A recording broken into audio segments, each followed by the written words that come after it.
വളരെ ചിലവ് കുറഞ്ഞ രീതിയിൽ ഞങ്ങൾ 3 പേരും കൂടി മഹാബലിപുരം വരെ ഒന്ന് പോയി. അതിൻ്റെ വിശേഷങ്ങളാണ് ഇന്നത്തെ വീഡിയോയിൽ. ചിലവ് കുറഞ്ഞ രീതിയിൽ പോവുക എന്ന് പറയുമ്പോൾ പബ്ലിക് ട്രാൻസ്പോർട്ടിനെ ആശ്രയിക്കാതെ നമ്മൾക്ക് ചിലവ് കുറയ്ക്കാൻ കഴിയില്ല. അതുകൊണ്ട് തന്നെ ഞങ്ങളും അത് തന്നെയാണ് ആശ്രയിച്ചത്.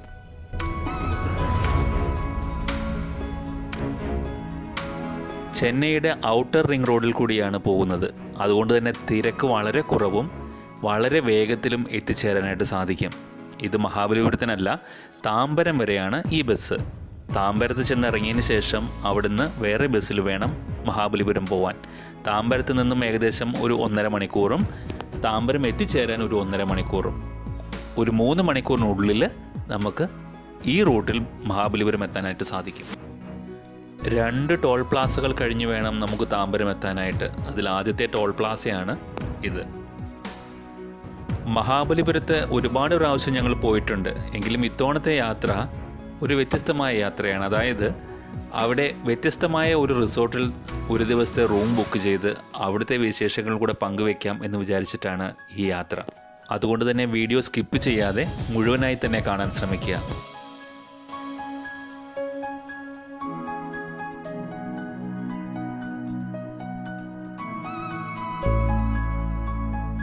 താമ്പരത്ത് നിന്നും മഹാബലിപുരം പോകുന്നതിനുള്ള ബസ് നമ്പർ 515 ആണ്. മഹാബലിപുരം ബസ് സ്റ്റാൻഡിൽ നിന്നും കഷ്ടിച്ച് 1 കിലോമീറ്റർ ദൂരമാണ് ഈ റിസോർട്ടിലേക്കുള്ളത്. ഞങ്ങൾ അവിടെ നിന്ന് ഒരു ഓട്ടോ പിടിച്ചങ്ങ് പോയി. ഇത്രയും തിരക്കേറിയ ടൂറിസ്റ്റ് പ്ലേസായ മഹാബലിപുരത്ത് ഇങ്ങനെ ഒരു റിസോർട്ട്, അതും ഇത്ര ശാന്തതയിൽ, എന്തൊരു വൈബാണെന്നറിയാമോ? ഇതിൻ്റെ പേര് പറഞ്ഞില്ലല്ലോ. ഇതാണ് ബോധി വുഡ്സ് റിസോർട്ട്. ചെറുതാണെങ്കിലും ക്രിയേറ്റിവിറ്റിയുടെ കാര്യത്തിൽ ഈ റിസോർട്ട് വേറിട്ട് തന്നെ നിൽക്കുന്നു. ഓൺലൈൻ വഴി നേരത്തെ ബുക്ക് ചെയ്തിരുന്നത് കാരണം റിസപ്ഷനിൽ പോയി വിവരങ്ങൾ പറഞ്ഞ് കീ വാങ്ങേണ്ട താമസം മാത്രമേ ഉണ്ടായിരുന്നുള്ളൂ. പേര് പോലെ തന്നെ വുഡിൽ തീർത്ത കോട്ടേജുകളാണ് ഇവിടെ. ഇത്രയും ചൂടുള്ള ഈ നഗരത്തിൽ പാശ്ചാത്യ രാജ്യങ്ങളിലെ തണുപ്പിനെ വെല്ലുന്ന വീടുകളെ പോലെയാണ് ഇതിൻ്റെ സൃഷ്ടി. അതിൻ്റെ വൈബ് അനുഭവിച്ച് തന്നെ അറിയണം. ഭിത്തികളും ഫ്ലോറും എല്ലാം തടി കൊണ്ടുണ്ടാക്കിയത്. സത്യം പറഞ്ഞാൽ എല്ലാ സൗകര്യങ്ങളുമുള്ള ഒരു വലിയ മുറി, ബാത്റൂം അറ്റാച്ച്ഡ്. ആലോചിച്ച് നോക്കുമ്പോൾ ഇതിൻ്റെ കൂടെ ഒരു കിച്ചണും കൂടെ ഉണ്ടെങ്കിൽ ഒരു ഫാമിലിക്ക് താമസിക്കാൻ ശരിക്കും ഇത്രയും വലിപ്പമുള്ളൊരു വീട് മതി.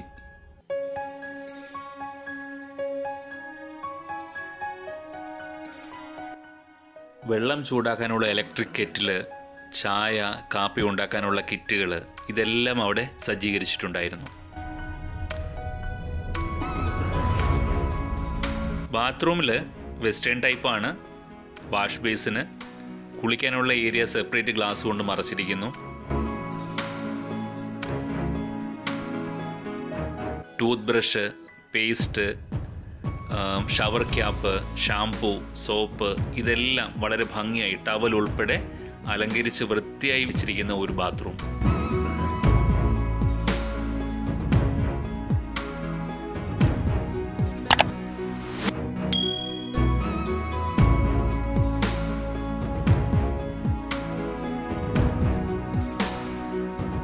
രണ്ട് ഫോൾഡബിൾ ചെയറുകളും എക്സ്ട്രാ തന്നിട്ടുണ്ടായിരുന്നു. എൻ്റെ മോനെ ഈ മുറി കണ്ടപ്പോൾ ഒത്തിരി സന്തോഷമായി. ബെഡ് സ്പ്രിംഗ് ടൈപ്പ് ആയതുകൊണ്ട് തന്നെ അവൻ അതിൽ കയറി ചാടി തുള്ളി കളിക്കുകയാണ്.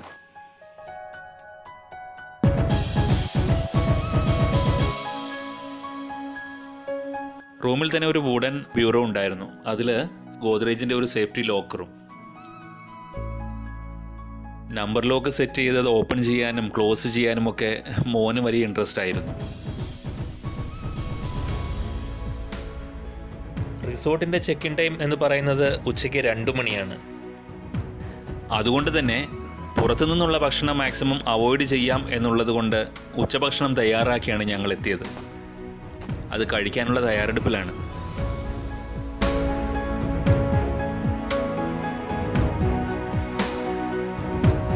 പണ്ട് കുട്ടിക്കാലത്ത് സ്കൂളിലും കോളേജിലും ഒക്കെ പഠിക്കുമ്പോൾ പൊതിച്ചോറ് കൊണ്ടുപോകുക എന്ന് പറയുന്ന ഒരു കൗതുകമായിരുന്നു. ആ ഒരു വൈബിൽ പൊതിച്ചോറ് കൊണ്ടുവരാൻ കഴിഞ്ഞില്ല. പകരം വാഴയിലയിൽ പൊതിഞ്ഞ മഷ്റൂം ബിരിയാണിയാണ് ഞങ്ങൾ കൊണ്ടുവന്നത്. അത് 3 പേരും കൂടി ആസ്വദിച്ച് കഴിച്ചു. ആ സമയം കൊണ്ട് പുറത്ത് നല്ലൊരു മഴ പെയ്ത് തുറന്നു കേട്ടോ. അങ്ങനെ ഉച്ചഭക്ഷണമൊക്കെ കഴിഞ്ഞിട്ട് റിസോർട്ടിൻ്റെ വശ്യത ഒന്ന് കാണാനായി ഞങ്ങൾ പുറത്തേക്ക് ഇറങ്ങി. ശരിക്കും പറഞ്ഞാൽ മുഴുവൻ തടിയിൽ തീർത്ത ഒരുപാട് കോട്ടേജുകളുണ്ട് ഇവിടെ, പല തരത്തിലും വലിപ്പത്തിലുമുള്ളത്. അതുകൊണ്ട് തന്നെ റേറ്റിലും വ്യത്യാസമുണ്ട് കേട്ടോ. റിസോർട്ട് എന്ന് പറയുമ്പോൾ ഏക്കർ കണക്കിന് പരന്നു കിടക്കുന്ന വലിയ റിസോർട്ടൊന്നും അല്ല ഇത്. വളരെ ചെറിയ ഒരു സ്പേസിൽ ഇത്രയും പച്ചപ്പും ഹരിതാഭയും ഒക്കെ നിറച്ച് വളരെ ക്രിയേറ്റീവായിട്ട് തന്നെ ചെയ്തിരിക്കുന്ന ഒന്നാണ്. ഈ കാണുന്നത് റിസോർട്ടിലെ മറ്റൊരു ടൈപ്പ് കോട്ടേജാണ്. മുന്നിൽ സിറ്റ് ഔട്ടും ഒക്കെയുള്ള വലിയൊരു കോട്ടേജ്.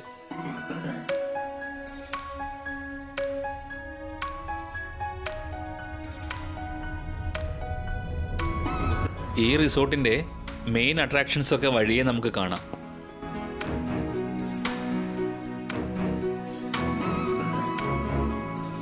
ഈ കാണുന്നത് ചെറിയൊരു ഗുഹ പോലെ കുട്ടികളുടെ അട്രാക്ഷന് വേണ്ടി അവർ സെറ്റ് ചെയ്തിരിക്കുന്നതാണ്. നല്ല ഭംഗിയുണ്ട് കേട്ടോ ഇത് കാണാൻ.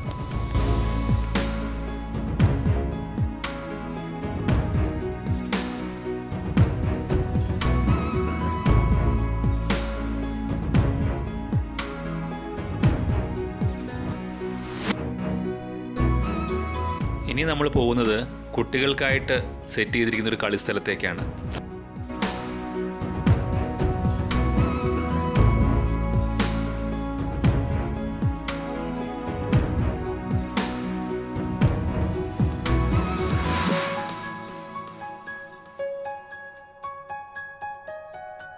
ബോ ആൻഡ് ആരോ, സ്ലൈഡിങ്, ഊഞ്ഞാല്, കുട്ടികൾക്കും വലിയവർക്കുമായിട്ടുള്ള സൈക്കിള് എല്ലാം വൃത്തിയായി അറേഞ്ച് ചെയ്തിട്ടുണ്ട് അവിടെ.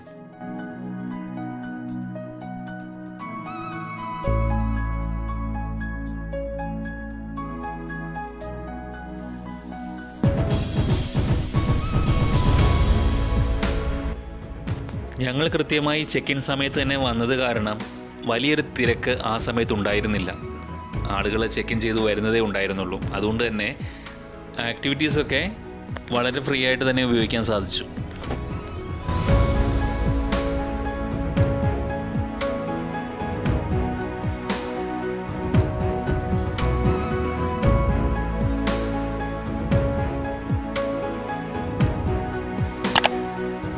മറ്റു റിസോർട്ടുകളിൽ നമ്മൾ കണ്ടു പരിചയിച്ചതിനേക്കാളും വ്യത്യസ്തമായ ഒന്നാണ് ഈ കാണുന്ന ബേർഡ് പാർക്ക്.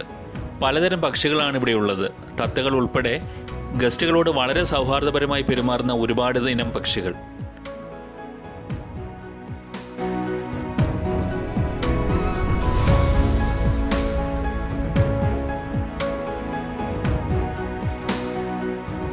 അരയന്നങ്ങൾക്കായിട്ട് ഒരുക്കിയിരിക്കുന്ന ചെറിയൊരു കുളമാണിത്.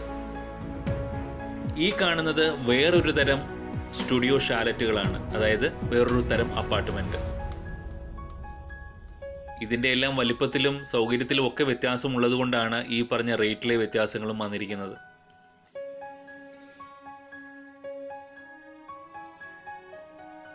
ഈ കാണുന്നത് ഒരു കോമൺ പ്ലേ ഏരിയയാണ്. ഇൻഡോർ ഗെയിംസ് ആണ് അവിടെ സെറ്റ് ചെയ്തിരിക്കുന്നത്. ഇത് റിസോർട്ടിലെ സ്വിമ്മിംഗ് പൂള്. ശരിക്കും രണ്ട് തരം സ്വിമ്മിംഗ് പൂളാണ് ഇവിടെ ഉള്ളത്. ഒന്ന് ആഴം കൂടിയ മുതിർന്നവർക്ക് ഉപയോഗിക്കാനുള്ള സ്വിമ്മിംഗ് പൂളും, രണ്ടാമതായി കുട്ടികൾക്ക് ആഴം കുറഞ്ഞ ഒരു സ്വിമ്മിംഗ് പൂളും. അത് തന്നെ രണ്ട് ഭാഗത്ത് രണ്ടായി ക്രമീകരിച്ചിട്ടുണ്ട്.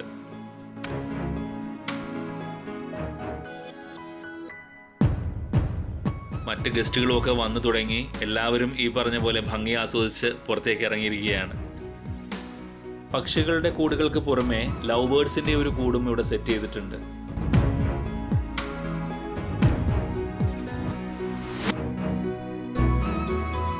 ഒരു വലിയ ഗ്രൂപ്പിന് ഒന്നിച്ചിരിക്കാനുള്ള ഒരു സൗകര്യവും ഇവിടെ ഒരുക്കിയിട്ടുണ്ട്. കുട്ടികൾക്ക് അവരുടേതായ രീതിയിൽ എൻജോയ് ചെയ്യാനുള്ള എല്ലാ സൗകര്യങ്ങളും ഇവിടെയുണ്ട്. എൻ്റെ മോന് ശരിക്കും അതൊക്കെ ആസ്വദിക്കുകയും ചെയ്തു. അവൻ ഒരുപാട് ഇഷ്ടമായി എന്നാണ് പറഞ്ഞത്.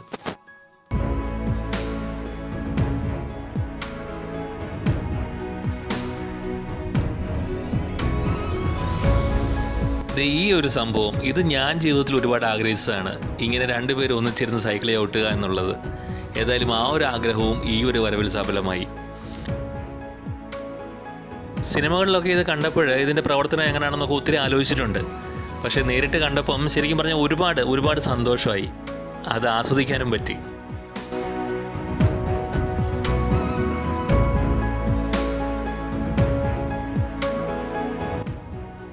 വളരെ വിശാലമായ ഒരു ഷട്ടിൽ കോർട്ടും വോളിബോൾ കോർട്ടും ഉണ്ട് ഇവിടെ. സ്പോർട്സ് കിറ്റ് പ്രൊവൈഡ് ചെയ്യുന്നത് ആവശ്യാനുസരണം ഉപയോഗിച്ചിട്ട് തിരിച്ചേൽപ്പിച്ചാൽ മതിയാവും.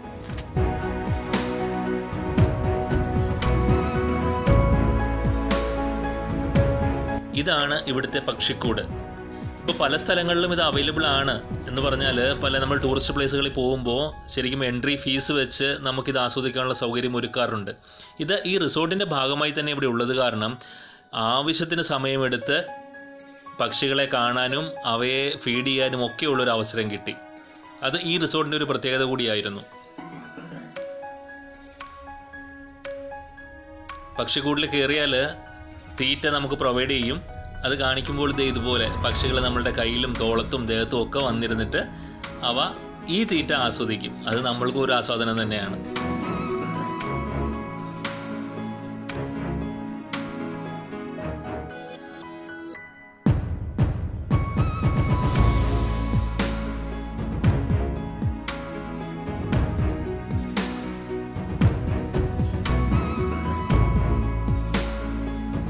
ഒരുപാടിനം പക്ഷികളുണ്ട് ഇവിടെ. തത്തകളും പല രാജ്യങ്ങളിലെ പക്ഷികളും എല്ലാം ഉണ്ട്. പേരുകളൊക്കെ ഇവിടെ എഴുതി വെച്ചിട്ടുണ്ട്. വീഡിയോയിൽ അതെല്ലാം എക്സ്പ്ലോർ ചെയ്യാനായിട്ട് പറ്റുന്നില്ല. അതുകൊണ്ട് തന്നെ അതിൻ്റെ ഒരു വശ്യത നിങ്ങൾക്ക് അതിൻ്റെ ആ രീതിയിൽ കിട്ടുന്നുണ്ടെന്നുള്ളത് എനിക്കറിയില്ല.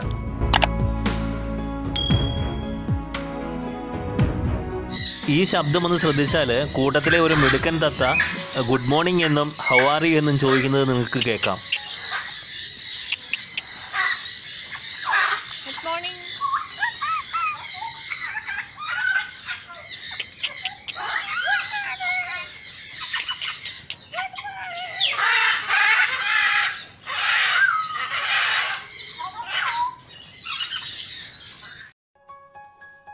അതും കഴിഞ്ഞ് നേരെ ഞങ്ങൾ പോയത് സ്വിമ്മിംഗ് പൂളിലേക്കാണ്.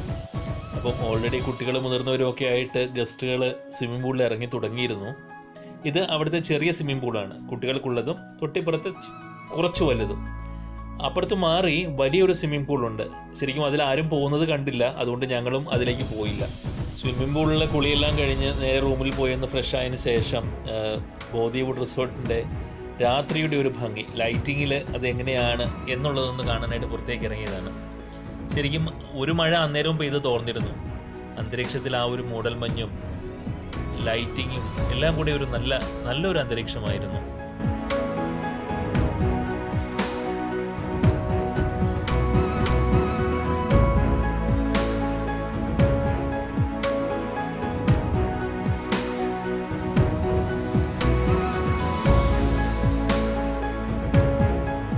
ശരിക്കും പറഞ്ഞാൽ 24 മണിക്കൂറും എൻ്റർടൈൻമെൻറ്റിലുള്ള എല്ലാ വകയും ഈ ഒരു റിസോർട്ടിൽ അവർ സെറ്റ് ചെയ്തിട്ടുണ്ട്. ഔട്ട്ഡോർ ഗെയിംസ് നമ്മൾ കണ്ടു. കൂടാതെ ഇവിടെ കുറേ ഇൻഡോർ ഗെയിംസും സെറ്റ് ചെയ്തിട്ടുണ്ട്. അതിൽ വളയമെറിയൽ, carroms, snake and ladder, chess, അങ്ങനെയുള്ള എല്ലാ വകകളും. ശരിക്കും ഒരു ഗ്രൂപ്പായിട്ടൊക്കെയാണ് വരുന്നതെങ്കിൽ ഒരു രാത്രി മുഴുവൻ, അതായത് രാത്രിയെ പകലാക്കാനുള്ള എല്ലാ വകകളും ഇവിടെയുണ്ട്.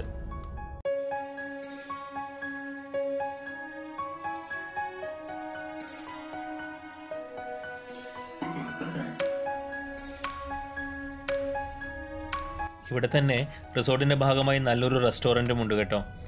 അത്താഴം കഴിക്കുന്ന സമയമായി എല്ലാവരും അത്താഴത്തിനുള്ള തയ്യാറെടുപ്പാണ്.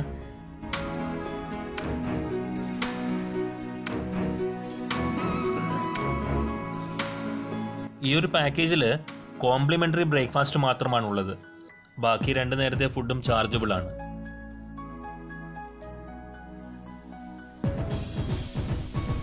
ഇത് റിസോർട്ടിൻ്റെ പുറംഭാഗമാണ്, അതായത് പാർക്കിംഗ് ഏരിയ. ഇവിടെ ചെറിയൊരു അമ്പലം പോലെ സെറ്റ് ചെയ്തിട്ടുണ്ട്.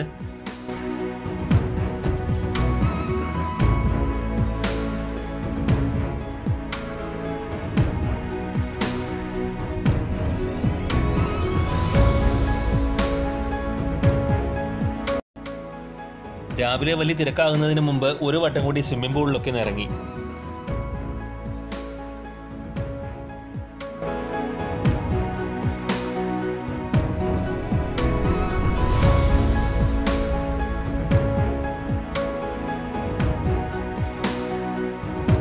സമയം 12 മണി ആയിരിക്കുന്നു. നമുക്ക് ചെക്കൗട്ടിനുള്ള സമയമായി. 2 മണിക്ക് ചെക്ക് ഇൻ, 12 മണിക്ക് ചെക്കൗട്ട്.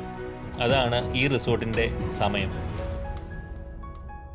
എന്തുകൊണ്ടും നല്ല രീതിയിൽ ശാന്തമായി ഒന്ന് ആസ്വദിക്കാൻ പറ്റിയ ഒരു റിസോർട്ട് തന്നെയാണിത്. വേറൊരു വൈബിൽ, അതായത് കോൺക്രീറ്റ് കെട്ടിടങ്ങളല്ലാതെ തടിയിൽ വുഡിൽ തീർത്തിരിക്കുന്ന വളരെ മനോഹരമായ വളരെ ചെറിയ സ്പേസിലുള്ള നല്ലൊരു റിസോർട്ട്.